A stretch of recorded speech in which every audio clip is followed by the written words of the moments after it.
dowladda Soomaaliya miyaa soo xiriisay Cabdixasiis Laftagareen muxuu salka ku hayaa khilaafka u dhaxeeya labada dhinac warbixin arrintan ku saabsan iyo cidda lagu bedelay Laftagareen ayaa halkan ku qaada dhigeena soo dhawow muuqaalka hadii ku soo gaaro si gudbi sidoo kale ku soo biir bogina falanqaynta warkeena farta ruux kuma fiiqno fal xumaan dharinaayo wiligeynba ma faafin fikradii shacabkeenan faaqidaad ku qornaa sheekadii filawa iyo musiqiina fidneeyaan feejignaan bulshadeena taladii ugu fiican ku siinaa fursadooda iyana wayna fahmaano furitaanka su'aasha jawaabtan ka filaynay fariid bay u baxshaano alla firfircoona rukunkeena sida xoguhu ay sheegayaan isla markaana aan ka soo xiganay ila loo qaateen oo ka kala tirsan Villa Soomaaliya iyo Koonfur Galbeed waxa waayihii dambe aad u sii xoogeysanayay khilaafka u dhaxeeya labadaasi dhinac wuxuuna salka ku hayaa laba qodob oo aad u waaweyn xubnaha aan ka soo xiganay warkan waxay sheegayaan in Villa Soomaaliya ay doonayso in maamulkaasi loo magacaabo ama loo dhiso xubin kale oo ku dhow dowladda federaalka Soomaaliya kadib markii Laftagareen laga shakiyay laguna xagliyay inuu ku dhow yahay xubnaha la baxay samata bixinta ee mucaaradka ah isla markaana uu diiday inuu ka qayb galo caleemasaarka fadhiye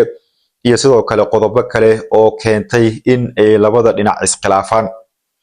waxa baydhabo ka dhacay dagaalo culus oo u dhaxeeyay ciidamo taabacsan Koonfur Galbeed gaar ahaan madaxda maamulkaasi iyo dhinacyo kale oo ka soo horjeeday waxaana la sheegay in ay hoos ka riixaysay dagaalka Villa Soomaaliya sida xogaha aan ku heleyno inkastoo warkaasi uusan ahayn war sidaasi u sii xoogan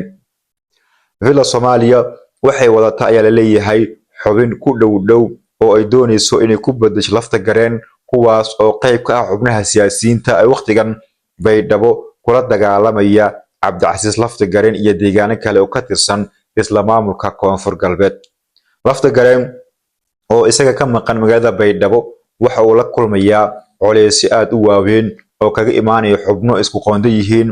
xubno kale oo mucaarad ku ah isla Koonfur Galbeed ka soo jeeda iyo xubno kale oo ku sugan magaalada caasimadda ah ee Muqdisho kuwaas oo doonaya in kursiga ay ka ritaan laguna bedelo xubin si weyn daacad ugu noqon kara Villa Soomaaliya horay Laftagareen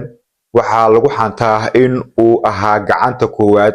ee Villa Soomaaliya taas oo sabab u ahayd in dhiig badan uu ku daato Koonfur Galbeed dad badan lagu dilay kadib inta aysan dhicin doorashadiisa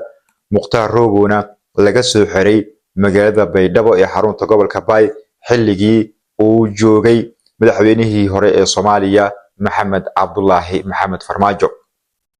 haddaba